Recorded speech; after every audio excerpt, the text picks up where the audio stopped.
All right, what's good? I'm Andy Malfrey. This is DTL R&R. It's Drag the Lake, but we're doing reactions and reviews. If you want the podcast, link for the main channel down below. If you want music, if you want album reviews, main channel down below. So this one, I talk like half the time I talk about bands I'm very familiar with, and the other half of the time I talk about bands who have cool band names or a sweet thumbnail. And that, to be perfectly honest, is a big way a lot of people get into bands. Where if they're just like, that's a really cool logo, or back in the day, people my age or even older people, you'd be going through the CD store, the record store, and you see a cool album cover, and you're like, that's a cool album cover. I'm getting that. Fuck, I did that with Slipknot. That's how I got into Slipknot. I didn't really listen to them. I was a pretentious little fucking emo kid who was like, they wear clown faces. I'm going to listen to these songs about dudes threatening to kill their ex-girlfriends. That's real music. They have clown masks. That's fucking stupid. And then I stole this kid's Slipknot hoodie, and I didn't want to feel, because it fit me really well. We were at a party, and I was like wearing someone's hoodie. And then I was like, I like this hoodie. I'm going to steal it. And then I got worried that I was going to come off like a poser. So I bought a Slipknot album just so I could tell people I listened to Slipknot. And I was like, oh, wait, Slipknot's actually really good. So, there's random ways you get into fucking bands. So when a band like this has a cool-ass fucking name, give me Oblivion, I go, all right, I'm listening. Because, if you have a cool name, there's a chance you're a cool band.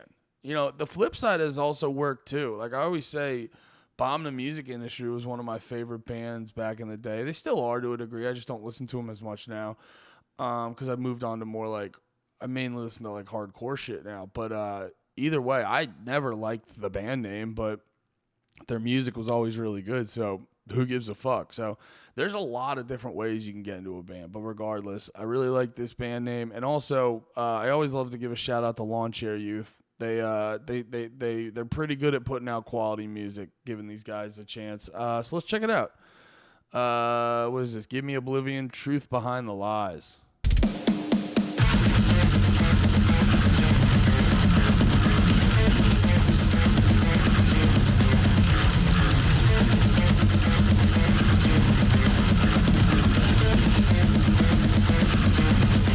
I always like that drumming style with the blast beats where it's just going like back and forth, because one, it's probably really fun, and two, it helps you bust out blast beats. It helps you bust out blast beats for longer and not like destroy your hands, because there's some guys who will just go like one hand. Can't even do it vocally. That's how hard they are. So that is that. I like that. I like seeing stuff like that because that's like a clever little. I don't know if it counts as cheating. I don't know if you would call it a cheat, but it's a clever little way to do a lot more with a lot less. Behold, the harvest, the end of the rain. We are fucking cattle, nothing by me.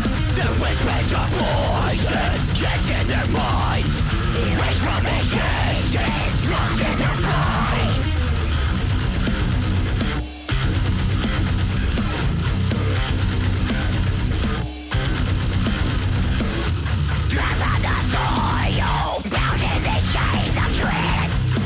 Yeah, let me pause it real quick. I don't know how it sounds on your end, but it sounds a little weird on my end. I just wanted to change up something on my inputs real quick just to double check.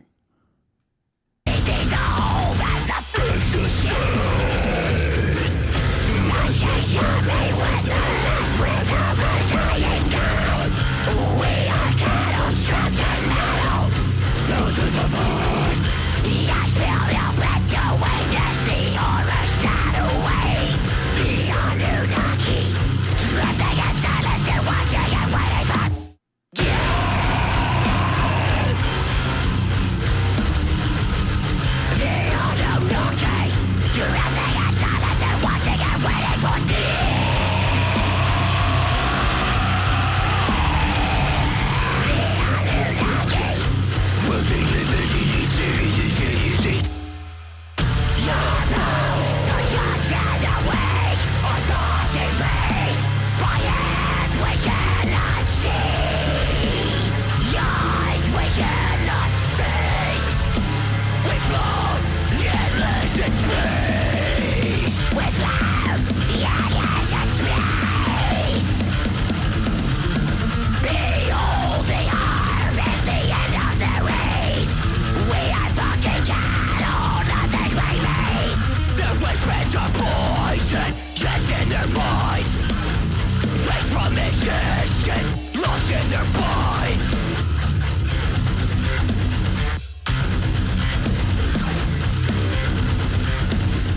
That's what I call a close encounter.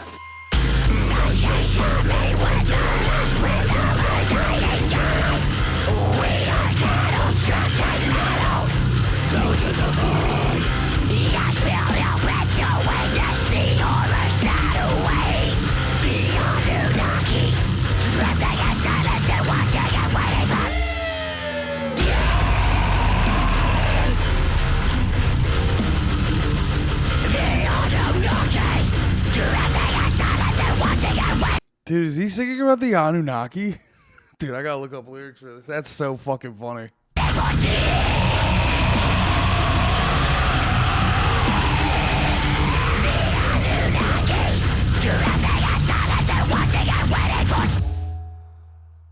Oh, dude, wait. Okay, I'll do it on screen so you guys can be involved. Wait, is he? Dude, was that a? Oh, and I want to do this for bands like this. Wait, give me Oblivion, the truth behind. What is it? The lies? Is that what it's called? Yeah. Do they have lyrics for this?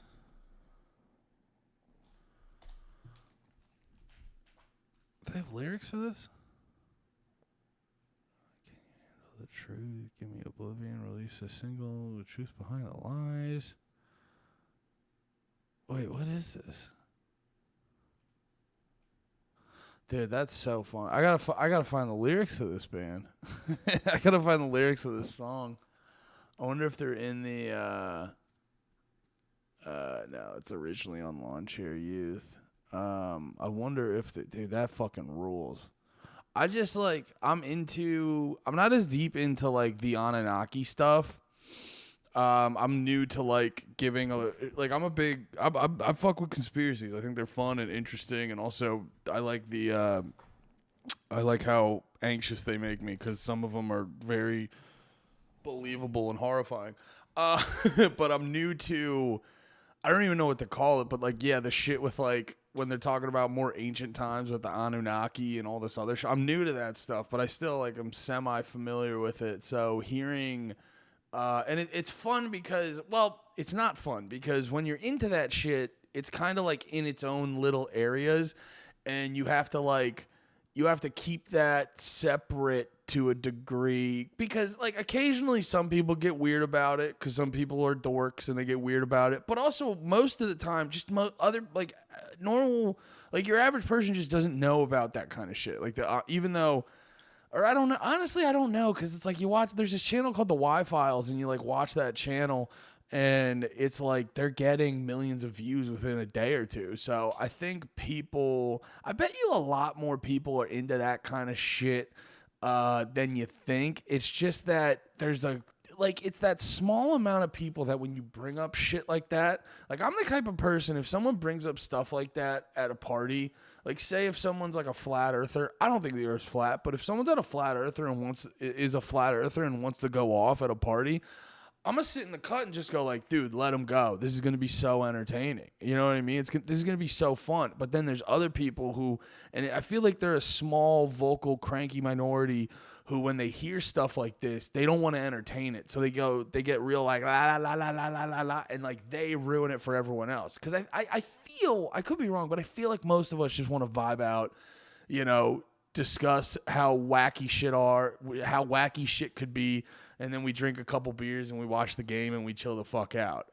It's the other people that want to fucking spaz because they don't want to have anything about their world questioned. But regardless, what I'm trying to say is, I'm into this stuff. You don't talk about it a lot in public. That's why I love the internet. You can do a fucking podcast and you can talk about this shit and people can be like, I like that weird, goofy shit too. If you're at a fucking party, no one wants to fucking talk about it. So when you hear bands throw in shit like that, that's why I did this long preamble. When you hear bands like this throw shit like that into the mix, you get excited. Because that's why I got so fucking excited. I go, I've never heard a band mention the Anunnaki in a song. I'm sure it's happened, but it just doesn't happen a lot. So I've never personally heard that. So that got me fucking excited. So that gives Give Me Oblivion a couple points. Also, what also gives them a couple points, The music's just really good. I don't typically. Oh, this was another thing I was gonna ask. I'm gonna start doing these on these videos because I'm really when it gets into these areas of like whatever this is, metal, deathcore, grindcore. In these, I don't know the terms because I've had a lot of people go like, "This isn't deathcore. This is blah blah blah blah blah." Comment if you're watching this and you got into this point of the video. Comment below what this genre is. If you're in Give Me Oblivion, comment what genre you are so I can become better. I can get more familiarized with these genres and shit like that. But yeah, so whatever this genre is, I don't normally fuck with it. I don't normally like the like that kind of shit.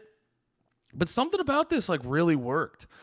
I think I'm kind of like loosening up to those type of vocals, so I'm being more open-minded to them. But my problem is when you have vocals like that, I like a vocalist that has a more well-rounded tone to everything. So a lot of times when it's super high-end, it doesn't have the full presence that I personally need. But, you know, I think this dude, whoever the lead singer is, I think he came through and added a full, well-rounded out tone to his screech, which made me kind of enjoy it more.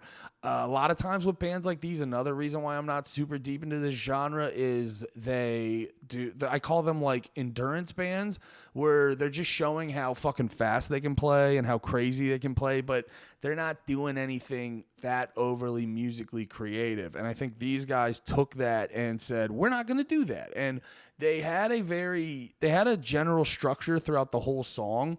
Like, it was sort of like, it felt like they stayed in like a 4/4 time and let's just go fucking wild in this standard time signature. But at the same time, they kept moving rhythms. And I remember the deeper we got into the song, I was seeing things that they kind of did earlier, but they're like, let me just shift this a little bit to give you a slightly different version of it, which I like. I talk about that a lot of times with bands. Like, it's an easy way pop punk bands or like emo bands can add a little bit of flavor and honestly not do anything, where it's like when you get to the second verse, you can play the first verse pretty straightforward. And then it's like when you get to the second verse, fucking drums, go on the floor, Tom. The guitars, guitar and bass, or guitar, strum out the chord, and bass can just ride on the low note and shit like that. And it's like you're not playing a different chord progression. You're not playing anything that much different. You're just presenting them what they already had in a different flavor, and it just feels more lively. And so that's kind of what they were doing right there. From a stylistic standpoint, I really like that these bands are just looking like normal people. Like this dude's got like a Cheech and Chong shirt on, but they're playing that's my favorite thing. I didn't know this existed for the longest time, but like fucking pothead metalheads, metal potheads, whatever you want to call them, pot metalheads.